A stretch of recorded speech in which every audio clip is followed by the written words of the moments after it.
चलो देखो, last turn पर हम लोगों ने स्टार्ट किया था सॉलिड स्टेट। आपकी 12th क्लास केमिस्ट्री का जो फर्स्ट चैप्टर है उसका नाम है सॉलिड स्टेट। ठीक है, थोड़ा सा मैं बता देता हूं ताकि ये चैप्टर को लिंक अप कर सकें। देखो, सॉलिड स्टेट को समझने से पहले मैं थोड़ा सा ये बताना चाहूँगा आप लोगों को कि आप लोगों ने जैसे पिछली क्लासेस में, यानी कि छोटी जो क्लासेस हैं 8th क्लास में 9th क्लास में मैटर के बारे में पढ़ा था। Anything which has mass and occupied space is known as matter. और मैटर की कितनी स्टेट होती हैं? 3 स्टेट होती है, सॉलिड, लिक्विड एंड गैस। इसमें से liquid state and gas state वाला जो चैप्टर है वो आप पढ़ चुके हैं। कब? इससे पहली वाली क्लास में पढ़ चुके हैं। हम लोगों ने गैस स्टेट को भी पढ़ा है, काइनेटिक मॉलिक्यूलर थ्योरी पढ़ी है, वैन डर वाल्स इक्वेशन को पढ़ा है, लिक्विड स्टेट चैप्टर पढ़ा है, उसमें लंदन फोर्स पढ़ा है आपका, कई सारे उसमें अपने चीज़ों के बारे में पढ़ा है, लिक्विड के बारे में। तो ये चैप्टर तो हम पढ़ चुके हैं। यहाँ पर जो चैप्टर है वो कौन सा है? आपका सॉलिड स्टेट है। सॉलिड क्या होते हैं? क्या होते हैं सॉलिड? हाँ, जिनमें एटम्स के बीच में इंटरमॉलिक्यूलर फोर्सेस जो होता है वो स्ट्रांग होता है, जिसके कारण क्या होता है, वो क्लोजली पैक्ड स्ट्रक्चर ऑब्टेन कर लेते हैं, तो उनको हम क्या कहते हैं? आपका सॉलिड कहते हैं। ठीक है, यानी कि इंटरमॉलिक्यूलर फोर्सेस के बेसिस पर मैटर को 3 टाइप से क्लासिफाइड किया गया है, सॉलिड, लिक्विड एंड गैस। जिनमें सबसे ज़्यादा होते हैं वो सॉलिड होते हैं, जिनमें सबसे कम नेग्लेजिबल होता है वो गैस होते हैं, और जिनमें इन दोनों का इंटरमीडिएट इंटरमॉलिक्यूलर फोर्स होता है वो आपके लिक्विड होते हैं। ठीक है, सॉलिड का डेफिनेट साइज एंड वॉल्यूम दोनों होते हैं, ठोस का निश्चित आकार और आयतन दोनों होते हैं आपके। ठीक है, अब यहां पर सॉलिड स्टेट की अगर हम बात करें यहां पर, तो सॉलिड स्टेट में जो हम पढ़ रहे थे वो ये था, the substance which have strong intermolecular forces of attraction and closely packed structure are known as solids.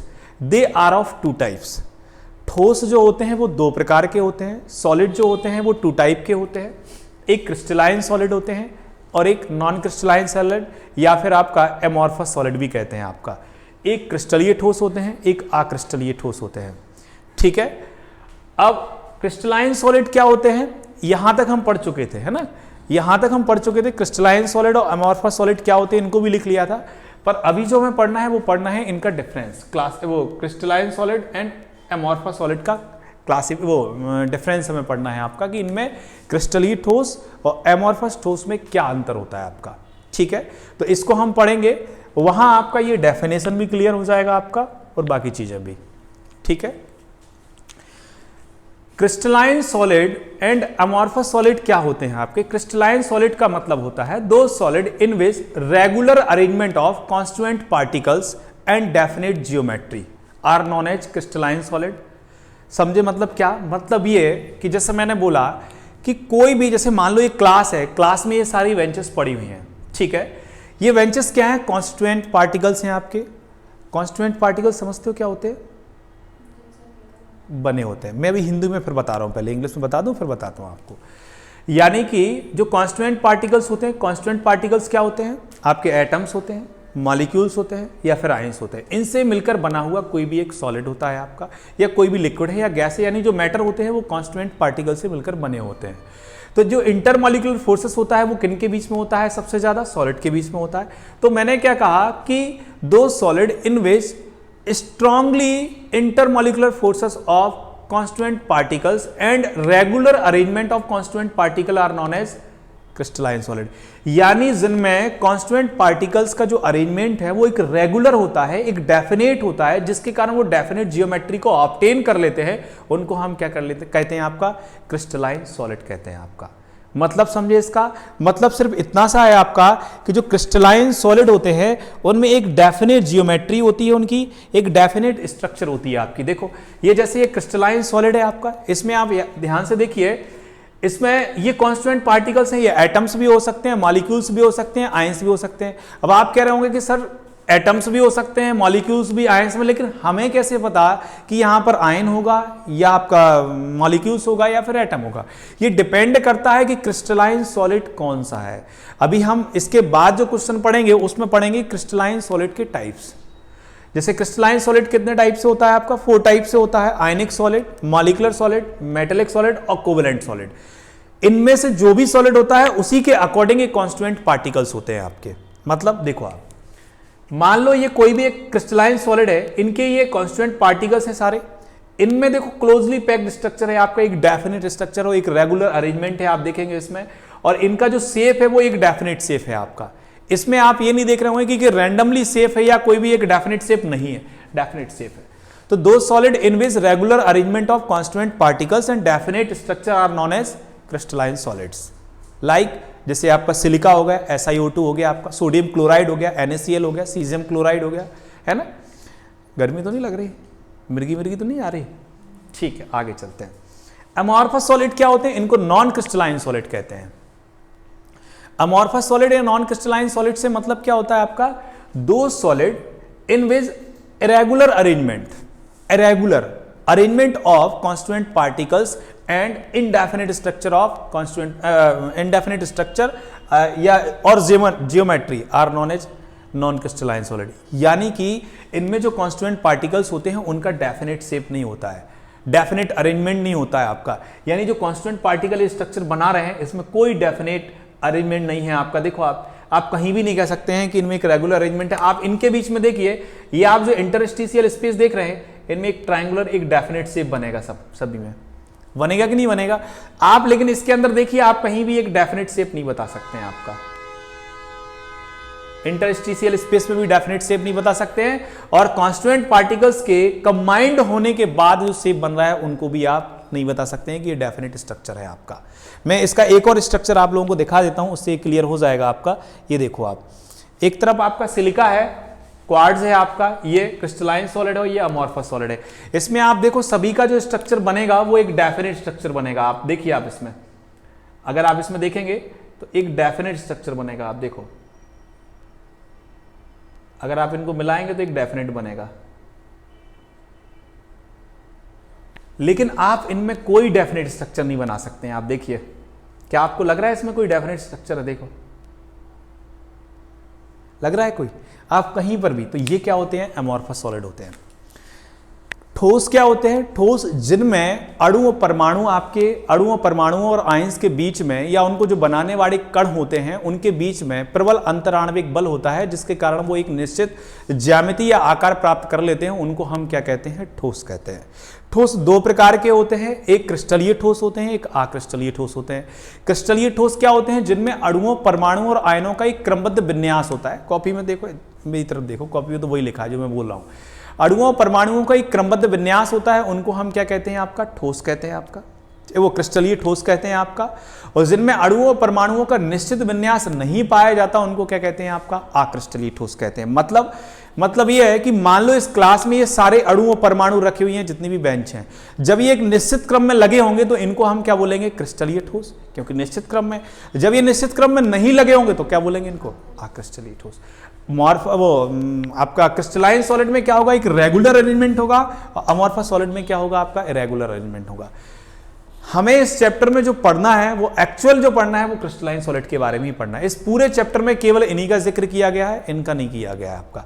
हम अगर इस पूरे चैप्टर में अगर सॉलिड की बात करते हैं तो आप समझ जाइए हम किसकी बात कर रहे हैं? क्रिस्टलाइन सॉलिड की। समझ गए बात को? तो ये आपके क्रिस्टलाइन सॉलिड होते हैं आपके। क्लियर है आपका? आगे देखो, अब क्रिस्टलाइन सॉलिड में सेकंड पॉइंट ये है आपका कि ये ट्रू सॉलिड होते हैं आपके। क्या होते हैं? ट्रू सॉलिड होते हैं। और ये आपके क्या होते हैं? स्यूडो सॉलिड होते हैं। ट्रू और स्यूडो सॉलिड का मतलब क्या होता है आपका? ट्रू मतलब आपकी ये सच्चे ठोस होते हैं, मतलब कि इन्हें सत्य ठोस कहते हैं, और ये असत्य होते हैं, झूठे होते हैं, दिखावे करने वाले होते हैं। मतलब जैसे दो दोस्त होते हैं ना, एक अच्छा, मतलब एक लगता है कि हाँ ये मेरा दोस्त है ना। जैसे परी और सेजल दोनों दोस्त हैं, है ना। तो परी की तरफ से सच्ची दोस्ती है, सेजल की तरफ से दिखावे वाली दोस्ती है। उदाहरण दे रहा हूं, पर ऐसा है नहीं है, मैं सिर्फ उदाहरण दे रहा हूं। तो परी क्या कहलाएगी? आपकी क्रिस्टलाइन सॉलिड, क्योंकि वो सच्ची दोस्त है, वो एक्चुअल में जो है वही है। और सेजल कौन सी कहलाएगी? अमॉर्फस कहलाएगी, अक्रिस्टलीय ठोस कहलाएगी। क्यों? क्योंकि इसका कोई एक डेफिनेट वो नहीं है, मतलब कोई आर्ग्यूमेंट नहीं है इसका, ये अपने उसके पक्की नहीं है, क्या बोलते हैं अपना, जवान का पक्का है ना, ऐसा कुछ है ना। तो ये ट्रू नहीं है, ये फाल्स है आपका। स्यूडो का मतलब होता है आपका कि दिखावा करना एक तरीके से, यानी कि ये सॉलिड तो होते हैं पर एक्चुअल सॉलिड नहीं होते हैं आपका। क्यों नहीं होते हैं? क्योंकि इनमें जो अरेंजमेंट है आपका, ये रेगुलर है, इरेगुलर है, ये रेगुलर है, ये इरेगुलर है आपका, इरेगुलर। ठीक है, तो इनमें नियमित विन्यास है, इनमें अनियमित विन्यास है। आप इसमें जब स्ट्रक्चर देखेंगे तो सभी में एक जैसा स्ट्रक्चर पाएंगे आप। मैंने ये गलत बना दिया आपका, ये देखो आप,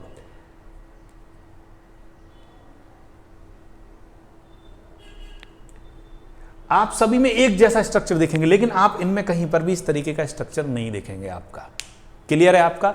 तो सेकंड पॉइंट क्या है, ये ट्रू है, ये स्यूडो है। इनका जो स्ट्रक्चर है वो थोड़ा बहुत सुपर कूल्ड जो लिक्विड होते हैं, अति शीतल द्रव जो होते हैं, उनसे मिलता जुलता है। यानी कि ये किसके जैसे होते हैं, super cooled liquid. Super cooled liquid क्या होते हैं आपके, यानी कि जिनको बहुत अधिक टेम्परेचर पर ठंडा किया गया हो, ज्यादा टेम्परेचर पर उनको कूल किया गया हो। आपका ज्यादा मतलब लेस टेम्परेचर की बात कर रहा हूं मैं, हाई टेम्परेचर की बात नहीं कर रहा हूं। आपका ठंडा करते हैं जब उनको, तो उस टेम्परेचर पर जो लिक्विड ऑब्टेन होता है उनको सुपर कूल लिक्विड कहते हैं। उनकी तरह इनका बिहेवियर होता है, इसलिए इनको सुपर कूल लिक्विड भी कहते हैं, और ये ट्रू सॉलिड होते हैं। ठीक, इनका जो मेल्टिंग पॉइंट होता है आपका किसका, क्रिस्टलाइन सॉलिड का, इनका जो मेल्टिंग पॉइंट होता है आपका वो डेफिनेट होता है, शार्प होता है। आप कहेंगे कि इसका मेल्टिंग पॉइंट या बॉइलिंग पॉइंट जो है वो 100 डिग्री सेल्सियस है, 20 डिग्री सेल्सियस है, 25 है, 29 है, 30, 40 जितना भी है, डेफिनेट होगा आपका, शार्प होगा, क्लियर होगा। पर इनका जो melting point and boiling point होता है वो शार्प नहीं होता। इनका हमेशा एक वैल्यू होगी 10 to 20 degree Celsius, 20 to 40, 40 to 50 या 100 to 200 इस तरीके से, तो इनका शार्प नहीं होगा आपका। क्लियर है? इनका जो आपका अगर देखा जाए, इनको अगर हम कट करते हैं, यानी कहने का मतलब यह है कि इनकी जो ब्रेकिंग होती है वो रेगुलर होती है, और इनकी जो ब्रेकिंग होती है वो रेगुलर नहीं होती है। मतलब ये है कि जैसे मान के चलो आप इसको यहां से कट करते हैं, काटते हैं आप इसको, ठीक है, तो आपको एक यहां से एक डेफिनेट शेप मिलेगा आपका, और नीचे एक डेफिनेट शेप मिलेगा आपका, क्योंकि बोथ कनेक्ट हैं आपके, दोनों कनेक्ट हैं आपके, जुड़े हुए हैं एक से, तो एक जैसा शेप मिलेगा। लेकिन यहां पर आप कहां से कट करेंगे, आप मुझे बताओ। आप अगर यहां से भी कट करते हैं तो ऊपर कुछ और शेप मिलेगा, नीचे कुछ और शेप मिलेगा। तो कहने का मतलब यह है कि इनकी जो ब्रेकिंग होती है वो रेगुलर ब्रेकिंग होती है, और इनकी कैसी ब्रेकिंग होती है आपकी, इरेगुलर ब्रेकिंग होती है, यानी कि रेगुलर ब्रेकिंग नहीं होती है आपकी। इनमें नियमित इनका नियमित विदलन होता है, इनका अनियमित विदलन होता है। विदलन का मतलब होता है टूटना, ये नियमित टूटते हैं, ये अनियमित टूटते हैं। नेक्स्ट इसमें देखो आपका क्या है, ये long range order type solid होते हैं, और ये शॉर्ट रेंज होते हैं। ये उच्च परास वाले होते हैं, निम्न परास। मतलब बताएगा कोई इसका लॉन्ग रेंज और शॉर्ट रेंज का मतलब क्या होता है? इसका मतलब ये होता है, इस लॉन्ग रेंज का मतलब होता है कि जैसे यहां पर कितने फेज दिए गए हैं, 1 2 3 4 5 6 ही होगा ना, 1 2 3 4 5 6 फेज है इसमें। देखो 1 2 3 4 5 6, 1 2 3 4 5 6, 1 2 3 4 5, यानी एक जैसा स्ट्रक्चर है।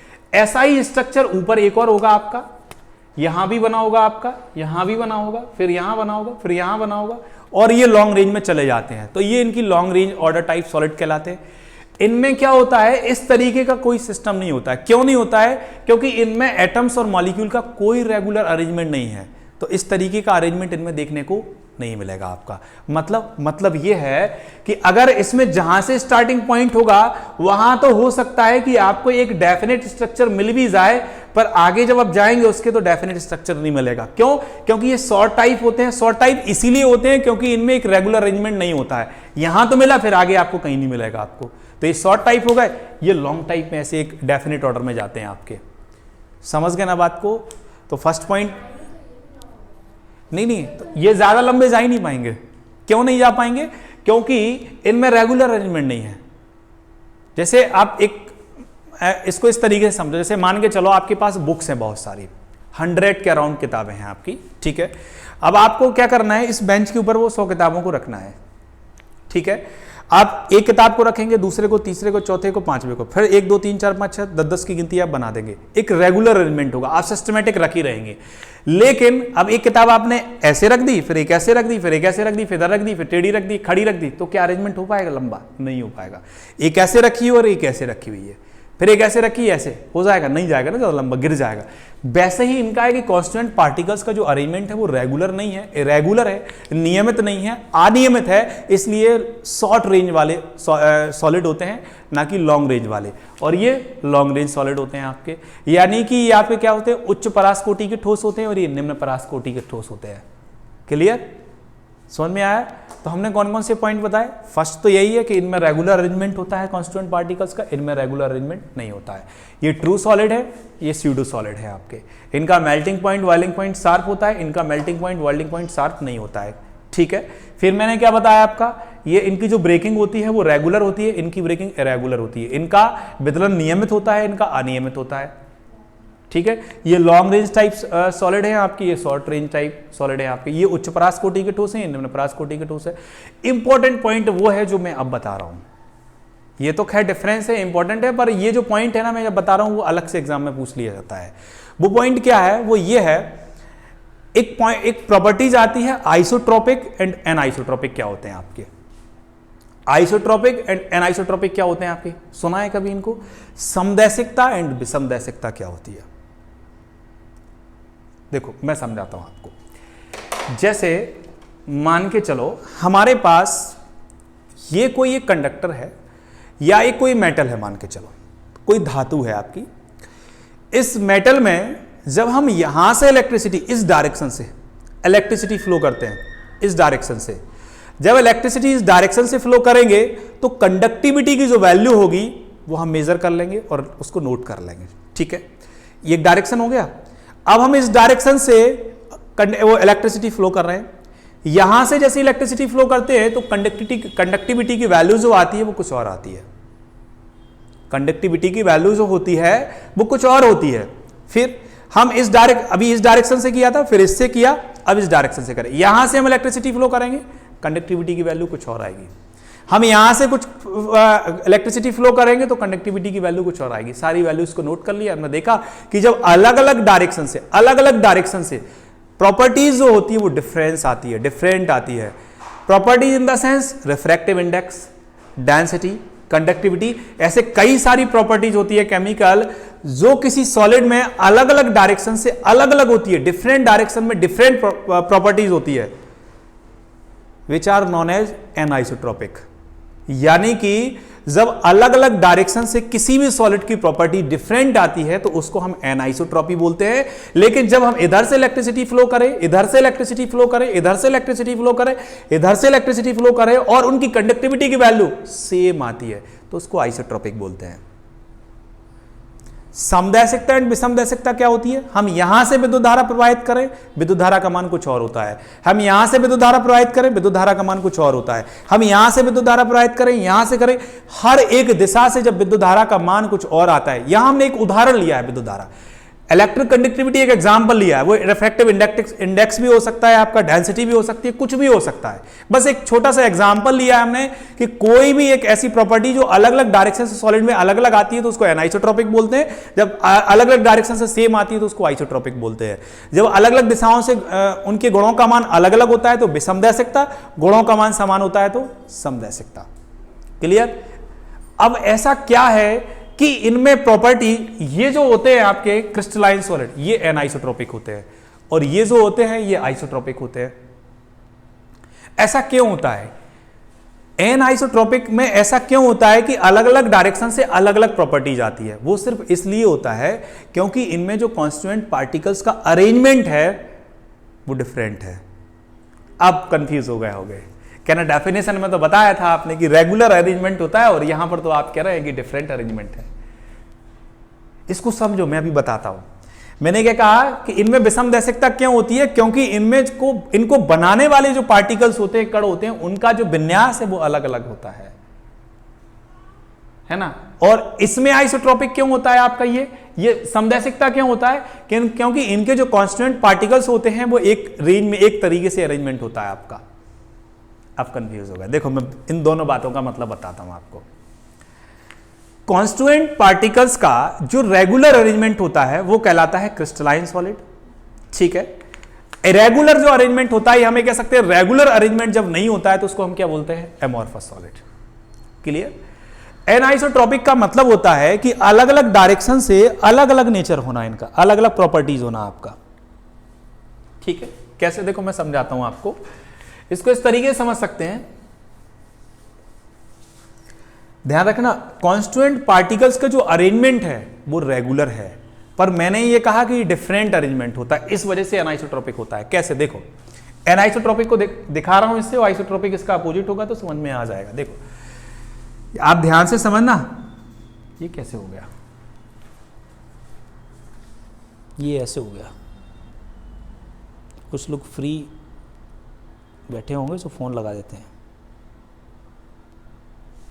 चलो देखो, इसको ध्यान से समझना आप। अगर मेरे मोबाइल पे भी फ़ोन आए तो मुझे बता देना। आ तो नहीं रहा है ना? रिकॉर्डिंग हो रही है?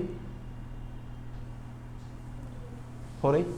बस 2 मिनट में ख़त्म होने वाला टॉपिक है। देखो अब मैंने बीच में बोल दिया, अब इतना कट भी करना पड़ेगा, खामोखा 1 मिनट बढ़ गई। देखो यहाँ पर जैसे ये है एक डायग्राम अपन देख लेते हैं। ये लाइट ब्लू है, ये डार्क ब्लू है। इसको इस तरीके, यहाँ देखो, dark blue light blue, dark blue light blue, dark blue light, sorry मैं उल्टा बोल गया, light dark light dark light dark, इस तरीके से है। सभी में यही है ना। अब देखना, मैंने बोला पहले इलेक्ट्रिसिटी यहां से फ्लो करते हैं, ठीक है। अब ये इलेक्ट्रिसिटी जा रही है, ये कांस्टेंट पार्टिकल्स है, ये दूसरा कांस्टेंट पार्टिकल्स है, क्योंकि कांस्टेंट पार्टिकल तो बहुत सारे हो सकते हैं और एटम्स मॉलिक्यूल साइंस कुछ भी हो सकते हैं आपका, बस इनका रेगुलर अरेंजमेंट है। ये रेगुलर अरेंजमेंट ही तो है। पर पहले कौन आया? ये लाइट ब्लू आया, फिर डार्क ब्लू आया। जब ये यहां से इलेक्ट्रिसिटी फ्लो होगी तो पहले किससे ये पास होगी? आपकी लाइट वाले से, फिर डार्क से। तो अब देखना, light dark light dark light dark light dark, इस तरीके से हो गया आपका। हम उधर से आते हैं, देखो अब डार्क से स्टार्ट कर रहे हैं। प्रॉपर्टीज की वैल्यू बदलेगी या नहीं बदलेगी? बदलेगी, जरूर बदलेगी, क्योंकि यहां डार्क से स्टार्ट कर रहे हैं, कांस्टेंट पार्टिकल्स बदल गया। चलो दूसरी जगह से स्टार्ट करते हैं। हम यहां से स्टार्ट करते हैं, हम विद्युत धारा यहां से प्रवाहित करते हैं, इलेक्ट्रिसिटी यहां से फ्लो करते हैं। अब देखो आप, light light light light, dark dark dark dark, इसमें नहीं है। इसमें देखो, पहले लाइट से गया, डार्क से गया, लाइट से गया, डार्क से गया। उल्टा देखें इधर से, लाइट से गया, डार्क लाइट डार्क, इस तरीके से। और इसमें देखो आप, या तो केवल लाइट है या फिर केवल डार्क है। हम यहां से देख लेते हैं, यहां से पास करो, देखो आप, डार्क लाइट, यहां से पास करो, डार्क लाइट। आप यहां से पास करके देखो आप, देखो आप, लाइट डार्क या डार्क लाइट। तो इसके लिए ऐसा होता है कि जो एटम्स और मॉलिक्यूल्स का जो अरेंजमेंट है वो डिफरेंट होता है, कांस्टेंट पार्टिकल्स का जो अरेंजमेंट है वो डिफरेंट होता है, जिसके कारण ये इनकी जो प्रॉपर्टीज होती है अलग अलग डायरेक्शन में अलग अलग होती है, डिफरेंट डायरेक्शन में डिफरेंट प्रॉपर्टीज होती है। यानी कि ये कैसे होते हैं? एनाइसोट्रॉपिक होते हैं। एनाइसोट्रॉपिक को हम किस तरीके से कह सकते हैं? यानी कि anisotropic means they have different value of physical properties at different direction. Physical properties जो है इनकी, रिफ्रैक्टिव इंडेक्स, डेंसिटी या जो भी प्रॉपर्टीज है फिजिकल, वो अलग अलग डायरेक्शन में अलग अलग क्यों होती है? क्योंकि इनके मॉलिक्यूल्स और एटम्स का जो अरेंजमेंट होता है वो डिफरेंट होता है। तो ये इनका डिफरेंस था किनके बीच में? Crystalline solid and amorphous solid. ये देखो आप, समदैशिकता विषमदैशिकता का मतलब क्या है? विषमदैशिकता का मतलब होता है कि ये इस डायरेक्शन में से जा रहे हैं ना आपका। तो यहां देखो, पहले ये हल्का ब्लू है आपका, हल्का नीले रंग का, ये डार्क नीले रंग का है। तो यह एक जैसे एटम्स और मॉलिक्यूल्स हो गए आपके, और इधर देखो आपके अलग अलग आ रहे हैं, इसलिए इनकी प्रॉपर्टीज की वैल्यू जो होती है वो क्या हो जाती है? आपकी डिफरेंट हो जाती है। क्लियर? एक साइड से, हाँ, हर जगह से डिफरेंट वैल्यू ही मिलेगी, एक जैसी नहीं मिलेगी आपको। क्यों नहीं मिलेगी? क्योंकि अरेंजमेंट ही इस तरीके का है, पर है डेफिनेट। याद रखना, डिफरेंट है पर डेफिनेट है। और उसमें क्या है? उसमें तो हम ये कह सकते हैं रैंडमली है एक तरीके से, लेकिन सारे मॉलिक्यूल्स का जो अरेंजमेंट है वो डेफिनेट है ही नहीं वहां पर, समझ? लेकिन उसमें एक जैसा अरेंजमेंट नहीं है, एक तो वहां तो वैल्यू फिक्स ही नहीं है। अपन ने पहले ही बोल दिया उनकी, मेल्टिंग पॉइंट, बॉइलिंग पॉइंट कुछ भी फिक्स नहीं है वहां पर, तो एक रेंज में रहेगी वहां पर वैल्यू। तो ये क्या था? इनका डिफरेंस था। अब हमें पढ़ना है क्या? Classification of crystalline solid. आप एक चीज याद रखना कि जो सॉलिड हम पढ़ रहे हैं पूरे चैप्टर में, वो सिर्फ क्रिस्टलाइन सॉलिड की ही बात करेंगे। किसमें? हाँ, एक जैसा अरेंजमेंट, एक जैसे मॉलिक्यूल्स और एटम्स होंगे, डिफरेंट नहीं है। इसीलिए तो उसमें जो वैल्यू होती है वो अलग अलग डायरेक्शन से या डिफरेंट डायरेक्शन से सेम होती है आपकी।